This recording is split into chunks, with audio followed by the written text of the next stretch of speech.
As has already been said, I'm Darren. This is my beautiful wife, Beck, down here.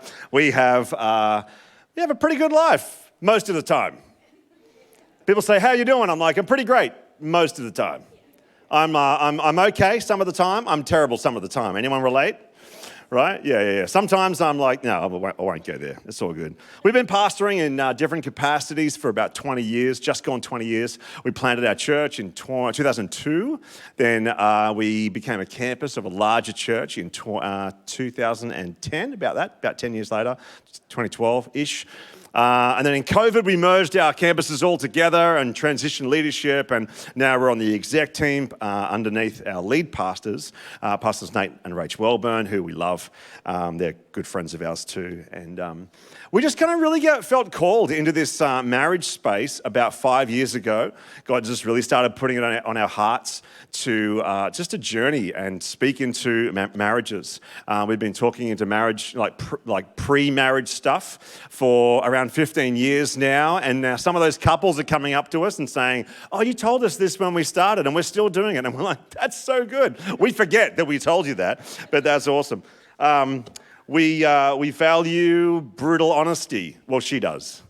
I just brace for impact when the honesty comes out. We value vulnerability. We are super practical. We're really passionate. I just get a sense that God wants to restore some joy today. And in worship just now, I just got a sense that there's some of you are hurting a bit today too. And so I would just encourage you to lean into the journey that the Father has for you for healing, so that your soul your heart can be healed, so you can reconnect with the ones that you love. So do that journey. It's a deeper work. It's a work. It feels like work sometimes, to allow the Holy Spirit to just guide you, to use the word and wise counsel and people in your world to lead you into that space of healing. So I'm really believing for healing and for joy in marriage today, because you can have the joy of the Lord as your strength, but there's so much joy you can have in your spouse as well. And just hope that you can lean into that a bit today. In 2021, great time of the year, it's a great time of the Australian culture to release a book for a total nobody. This is called The Happy Marriage. There's about 100 copies out there, and it's like a really thin book. It's $15, and I wrote it so that it's not like a super spiritual book. This is a really practical book. I released it so that the average Australian male could pick it up and be like, "Oh yeah, I could probably read that. That's not too thick." Because those really thick books, and they sit on your coffee table and you try and get your husband to read them and he's like, "I don't think so." This one is pretty short. It's 104 pages. I tried to keep it brief, and I tried to keep it super light, practical with some depth in there as well. So yeah, grab yourself a copy. I'm on TikTok as well. Who's on TikTok? Anyone here? Most people are ashamed to put up their hands for that one. It's like, I kind of am. Am I allowed to be? Yeah, it's okay. There's some weird stuff on there. I have 100,000 followers on TikTok, and that sounds like a lot, but it's like a platform with billions of people on there. So yeah, just making my little etch, my little mark on there. I'm not everyone's cup of tea, because I talk about things like sacrificial love, like maintenance sex, like maybe put down your phone if you want to have a chat with your spouse one day. If you want to have a conversation, if you need to have a connection with your spouse, your phone is not your best friend. So today, let's talk about, we have been doing this all weekend, talking about connection in marriage. Now, this relates to all other relationships, because connection is the foundation of intimacy.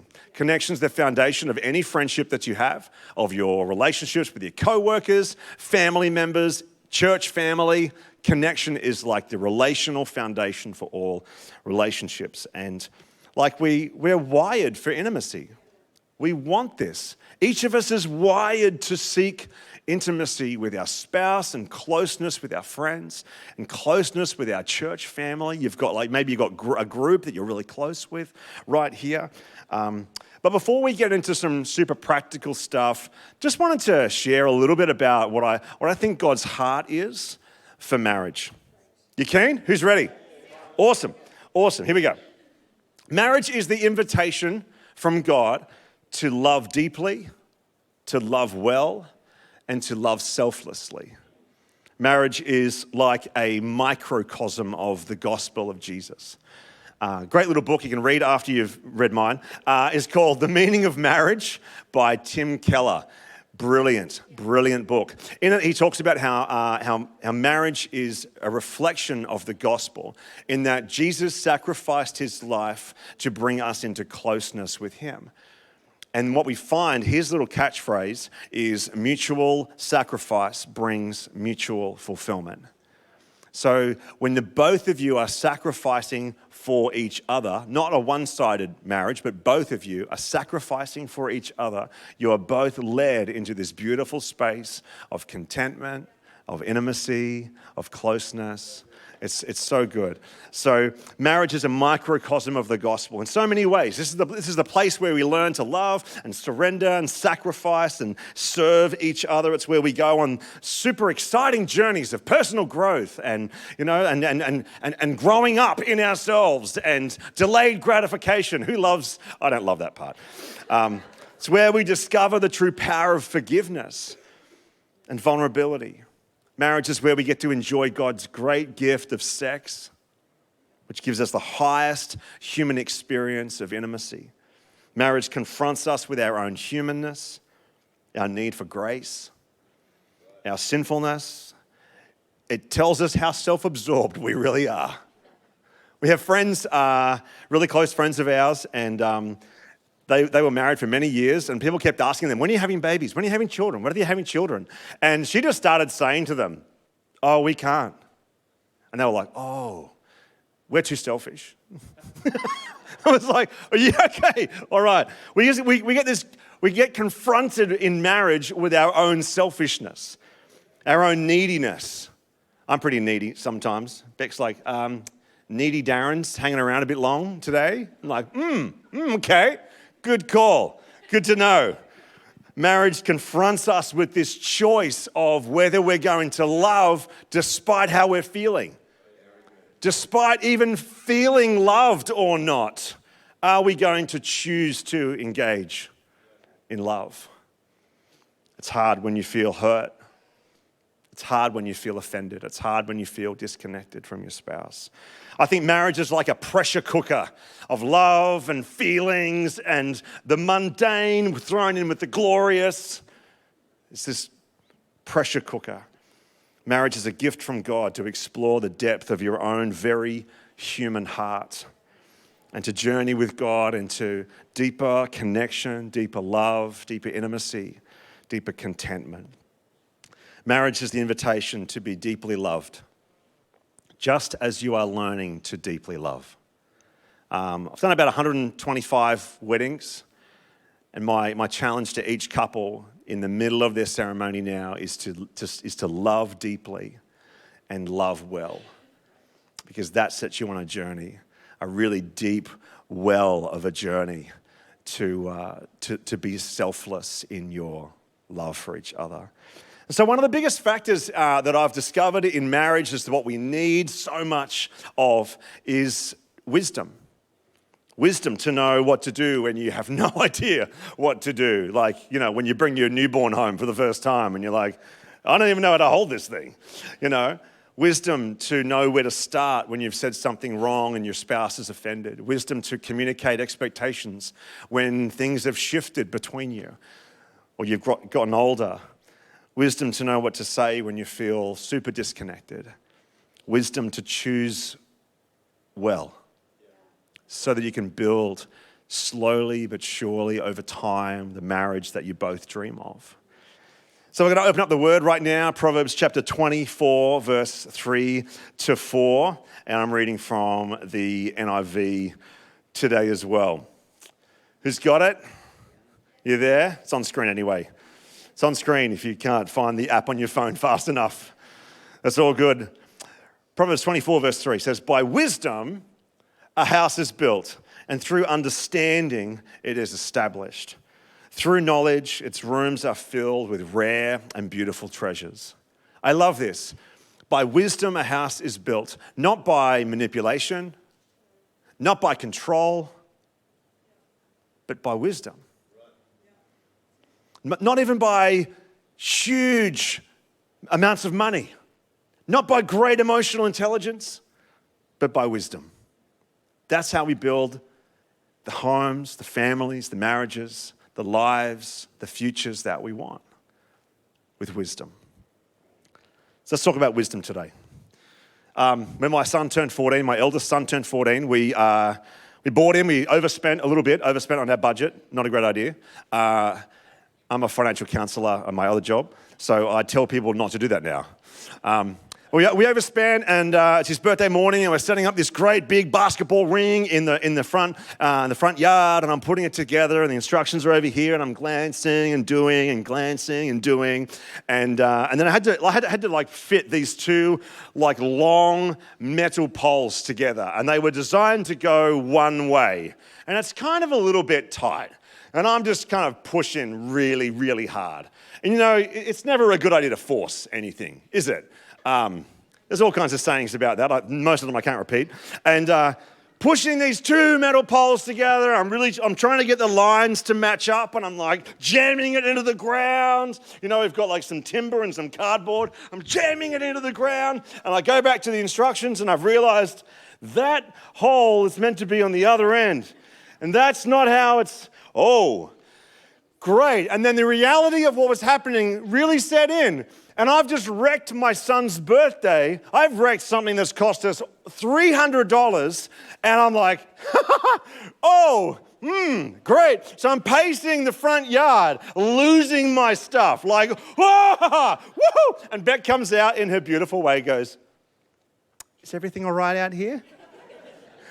And I'm like angry and a little bit teary, and I'm like so frustrated, and I've wrecked my son's birthday, and I said, I just wrecked the whole thing. And she's just very calmly walked up and gone, "Okay, so what has to happen?" I said, "These two pieces of metal that are jammed together and we can't get them apart, they need to be the other way around." And she's like, okay. She looks at it very calmly, notices there's like some crosshairs in between at one end, and looks at the other end, goes inside the home, and I'm thinking, great, she's already given up. This is great. This is doing really, really well today. She comes out with a can of baked beans. I'm like, "Babe, I'm not hungry right now, but if you could just help us." And so she's like, "No, it's cool." She puts the baked beans in the ground, and she flips this thing up so the crosshairs are down below, and she starts hitting it, and the two pieces miraculously start coming apart. And I'm like, oh! And I'm a bit of an emotional kind of guy, so you might be able to tell that. And it was awesome. I was like, we've saved the day. You've saved the day. This is awesome. Sometimes we don't follow the instructions so well. Sometimes we royally screw things up because we've forgotten that the instructions are there to give us a great design. And then someone comes along later and helps us to put the mess back into the right places and fix it up. And God has revealed in His Word how to do relationships really, really well. And when we don't follow the instructions, the ones that talk about forgiveness, sacrifice, friendship, turning up, loving when you don't feel like loving. In His grace, He helps us to put our relationships back together the way that they were designed to be. And I'm believing that somehow today that maybe I can offer just a tiny fraction of wisdom that might help you to partner with God to put your relationships back together in such a way that's going to be you're going to get so much joy from your relationship, so much joy from your marriage. So in the framework of my book, this is my offering to you today. In the framework of my book, if we can just put that up on screen right now, that'd be awesome. This is the concept. Who loves a good Venn diagram? I love Venn diagrams. There's so many hilarious ones on the interwebs. It's really good. But with intimacy in the middle, that's the goal of marriage. That's a goal. I think there's 3 goals of marriage. There's the intimacy, growth, and fruit. And like one of these goals of marriage, intimacy, that's what we want. That's what we're wired for. We want intimacy in all its forms. There's emotional intimacy. There's physical intimacy. There's spiritual, financial, right? There's mental intimacy, and there's also what we call recreational intimacy, where you're kind of like doing a couple of things together, we hope. right? But this is mine to you. Intimacy in the middle with connection, unity, and vision around them. And when you feel connected to your spouse, when you are on the same page with everything that you value, with everything that's important to you, and when you have a together vision and you're going in the same long-term direction, intimacy happens naturally. It's a natural byproduct of those three things. So today, let's focus on that first circle, connection. It's what we've been doing all weekend. And if you're writing notes, write this down. Number one, love is connection focused. Who's read a book by Danny Silk called Keep Your Love On? Great book. Great book. He says love means, basically he's talking about, switching your love on at all times, keeping your love on, keep switching on your love. And he says that love means moving towards the other person. That's really hard to do when your friend has offended you. That's really hard to do when you're hurt because your spouse didn't meet an expectation that you had of them. That's really hard to do sometimes, but love means moving towards. Love means facing them and taking steps towards your spouse. Love focuses on protecting and maintaining healthy connection. So what do we exactly mean by connection? Well, a great way to picture it is when you think about what happened in the early days of your courtship. The early days where you were dating and you spent so much time together and you were so lovey-dovey and all your friends are like slightly vomiting in their mouths like, ugh, those guys are gross, And people were wondering what was really going on between you at times. And you were so connected and you did everything together. You talked about everything together. When Beck and I were first dating, we'd go shopping all the time. She just loved to shop and I loved to be with her. And I'm like, this is great. I could do this for the rest of my life. And then we're married for a few years and she's like, you don't shop with me anymore. I'm like, I know, I hate shopping. And eventually we worked it out that this is something that we could do together. And now I can shop. I can shop for a while, especially if I have food in my stomach. Because guys, we're like, yeah, I'm good. I'm good for a while. I can browse. I can look interested. I can even be interested if I have enough food and a coffee. That's that. If I've got coffee in my hand and a full stomach, I'm like, yeah, we can do this for a long time. So I don't have to visit, the husband waiting areas very often anymore. I'm pretty good. But in the early days, connection is high and you feel close, you feel hopeful about your future together. Feeling connected makes you feel good, makes you feel together, makes you feel like you're being enjoyed by the other person. They're enjoying you. It's awesome. Connection, I call connection like oil. I say connection is like oil. If the engine and the gearbox of your car and the power steering fluid and all that stuff, if there's no oil in there, everything's not going to work so well. Things are going to grind. It's going to cost you a lot because there's no oil in the engine. And this is like, if connection is like oil, then things flow smoother when we're connected. When we feel close to each other, when we've had enough time together, we've had enough face-to-face, there's been enough, laughter, there's been enough joy, there's been enough coffee. Everything flows better when your connection is high. But let's go a little deeper. If you want to really go deeper, I recommend a book called Hold Me Tight by Dr. Sue Johnson. She's the founder of Emotionally Focused Couples Therapy. She's phenomenal. And she takes connection to the whole new level. But why is connection important? It's important because we want to feel safe. We want to feel safe in our relationship to share what's really going on inside of us. We need that safety so that we can be vulnerable, so we can open up.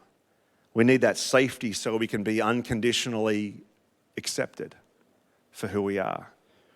We also want to be heard. We want our story, our pain, our vision, our hopes, our dreams, our day, what's been going on in our soul. We want to be heard by our spouse, and connection provides that opportunity. And then we want to be known and loved at the same time. So connecting creates this sense of safety, security, so you can be yourself. You can still be you, and you know that you're going to be still loved Be still accepted for who you are, what you're walking through, how you're approaching life. You can share what's going on without the fear of it being brushed off or ridiculed. Connection enables this beautiful thing called vulnerability. And vulnerability, that leads to emotional intimacy. Today's society, we're like hyper connected to the world around us. We're so busy and we feel like everything's got to be perfect. And what's taking its toll is on our marriages, where we lack emotional intimacy. And the problem there is that emotional intimacy is the foundation for all of the other intimacies. It's hard to have a great sex life if you don't feel emotionally connected to your spouse. It's hard to be on the same page with your finances and what's going on with everything if you feel fundamentally disconnected from your spouse. So reestablishing that sense of connection and vulnerability and emotional intimacy sets you up for a fantastic life together. So how do we increase our connection? Let's get super practical. Is that all right? First, start with connecting. Don't start with, you forgot to put the tablet in the dishwasher, and now there's no bowls again. And every morning, I've got to get up, and I have to put the dishwasher on, but before that, I have to get a bowl out so I can wash it, so I can have my breakfast. If you can just remember to put the tab in, you know what I mean? Don't start like that. Start with, hey, how's your day? How'd you sleep? Here's a coffee. You know, start with coffee. It's the best thing I ever did, right? I wake up earlier than Beck. I make the coffee. I wake her up with a coffee every single morning. And now she thinks good thoughts of her husband when she's waking up. She's like, I'm sure these are the things that go in your mind every morning when you wake up. I'm sure that she's like, geez, I'm a blessed woman. You know, like, wow. I'm lucky I snagged that guy. I'm sure that all these things and so many more are happening in your just waking up brain. I'm sure that's not the case. The first time you see your spouse in the morning or in the afternoon, if it's been a little while, start with connecting. How was your day? What's going on? How are you? Go and hug them. If that's not normal for you, go and stand up. Put your phone down. Stand up off the seat. Get up off the lounge. Walk across the room. Give them a hug and a kiss. They'll be like, what do you want? You know? Or they'll be like, what's going on right now? Well, we're establishing new rituals. I want to connect with you. You know, first thing in the morning, Beck loves kissing. Not. She doesn't even purse her lips. She just goes like this. She shies away. I'm not offended. We're all good. We're all good. We're all good. So love is focused on protecting the connection that is between you. And when you feel disconnected, love pursues that connection again, because connection is the foundation for emotional intimacy. Number 2, if you're writing notes, write this down. Love is inconvenient. There are elements of love that are super inconvenient for your life, for your soul. You have to step across some awkward lines sometimes. Love is not convenient. It's not convenient to share with your spouse that they hurt you. It's not convenient to help a friend walk through some grief. It's not convenient to forgive your sibling when they have offended you. And now you've got to start to work to rebuild that relationship. Love is inconvenient. It's one of the great elements of a maturing love. A love that is growing, a love that is maturing, is able to push through the inconvenient and choose to love even when you're not feeling the love. A big key that I've learned is to listen longer than you feel like listening. Listen longer than you're comfortable with, right? Who does this? You're chatting with, Beck will be lying on the bed doing something or folding clothes, doing something, and we'll be having a conversation, and in my brain, I'm checking out. I'm like, all right, I'm going. And so I'll just start edging towards the door, and I'll be like, yeah, that's good, right? Yeah, okay. Yep. And it's so rude. It's so rude because what have I got going on in the other room? Nothing. Who's the most important person in my world? Beck. And so, but like, I don't know. I feel like I'm done here. And so what I realized is that I do this too often.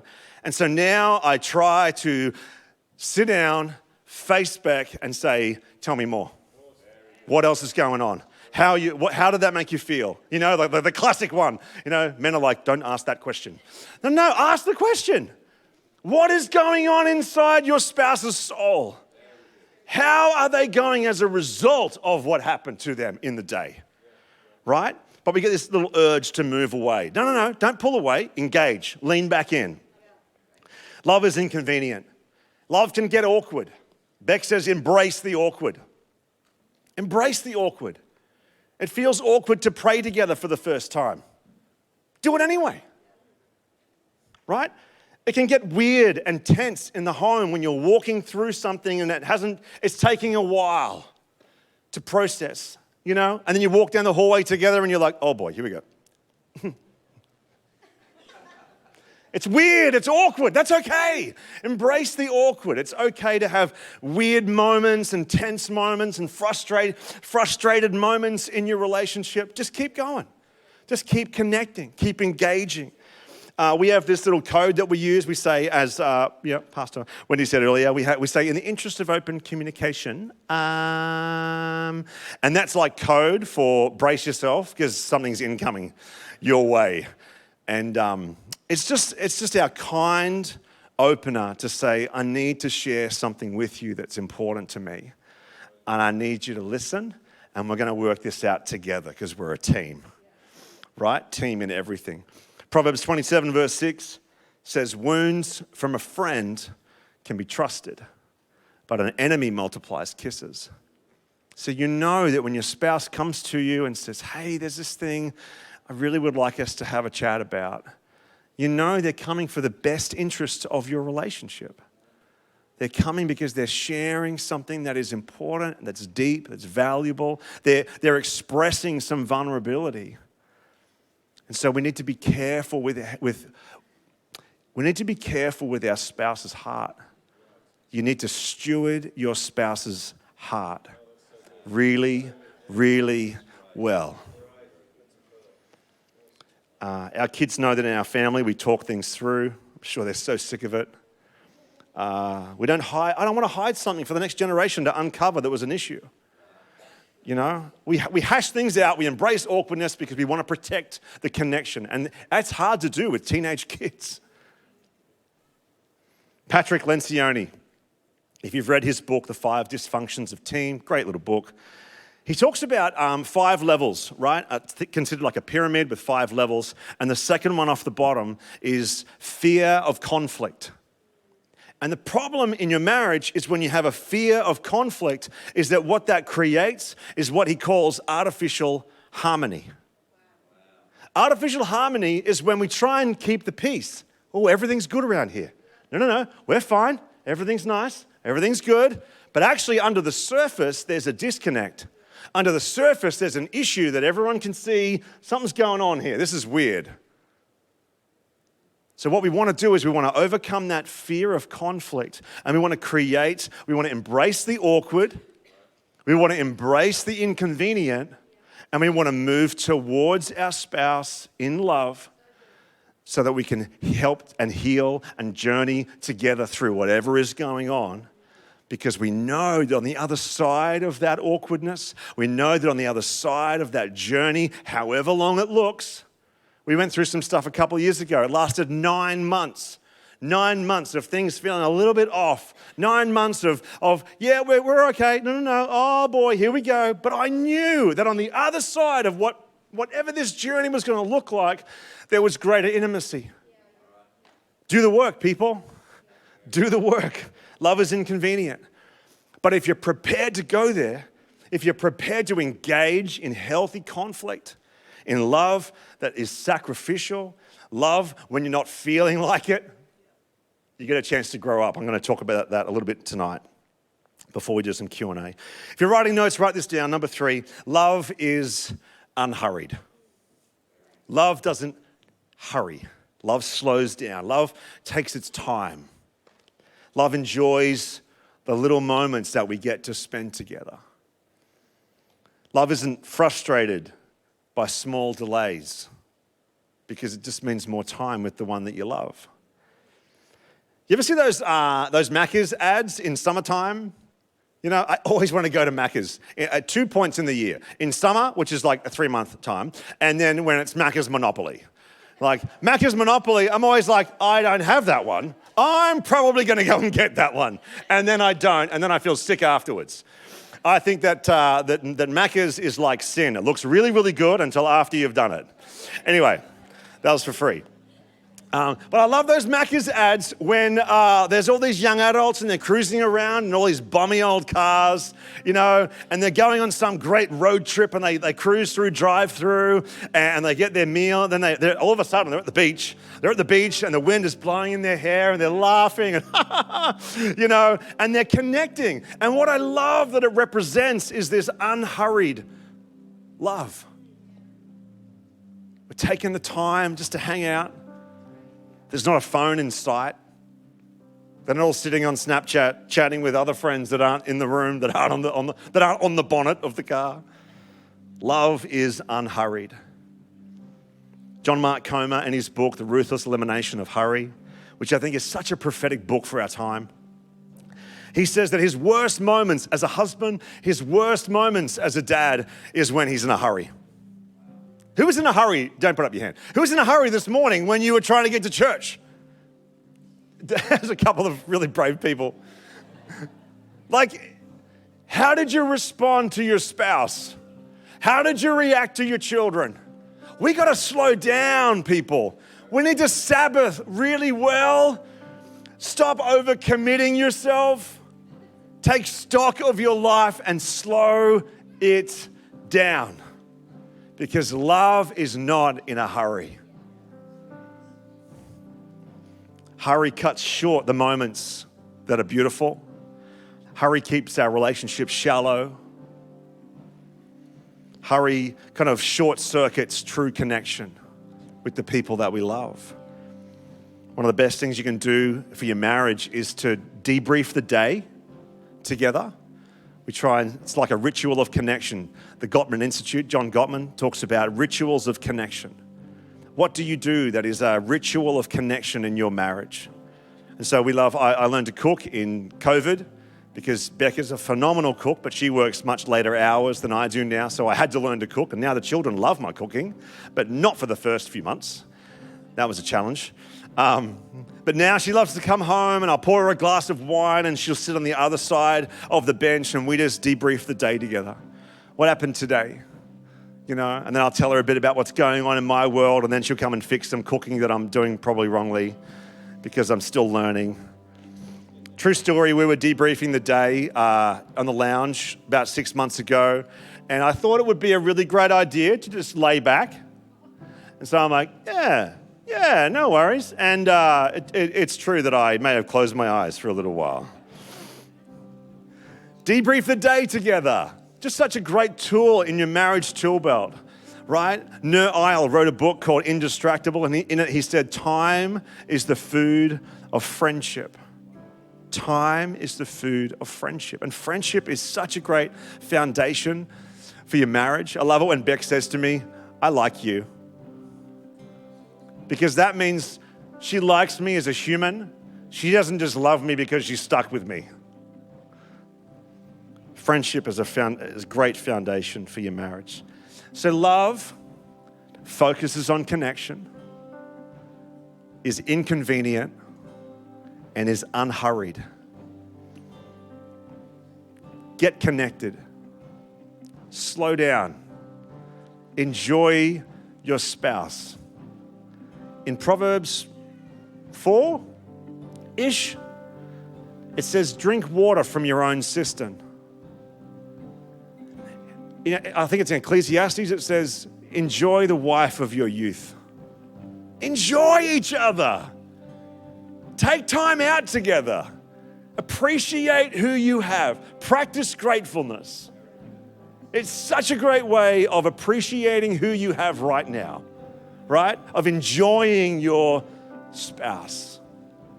I feel like God wants to inject joy into our marriages all across this place, and you guys who are watching online as well. I feel like God wants to help us to realize the great thing that we've already got. This person sitting next to you, or maybe they don't come to church yet. Maybe they're at home. Maybe God just wants to show you how great you've already got it. Practice gratefulness. Get connected in your marriage, because connection sets up vulnerability, which creates emotional intimacy, and that influences the rest of the ball game. Vulnerability, that's where you let the other person in. That's where you say, this is me. This is how I'm going. This is what I'm dealing with. These are my struggles. These are my successes. Intimacy, you can say it like this: into me, see. Come and take a look inside of me. That's why safety is so important. Because we both want to create the environment of safety where I will love you no matter what. That's why marriage is a covenant. Marriage is not a contract that you sign until I get a better offer or until we go through some hard times. Marriage is a covenant before God that says, I will be here no matter what. No matter what is going on, no matter through sickness or health or richer or poorer, for better or worse. It doesn't matter what we face together. I'm in this with you no matter what. Marriage itself just creates a level of safety, level of security for you to go, hey, this is what I'm walking through. And then you go, okay, that's all right. I'm still here. And I still love you. And I'm still committed to journeying whatever this thing looks like together.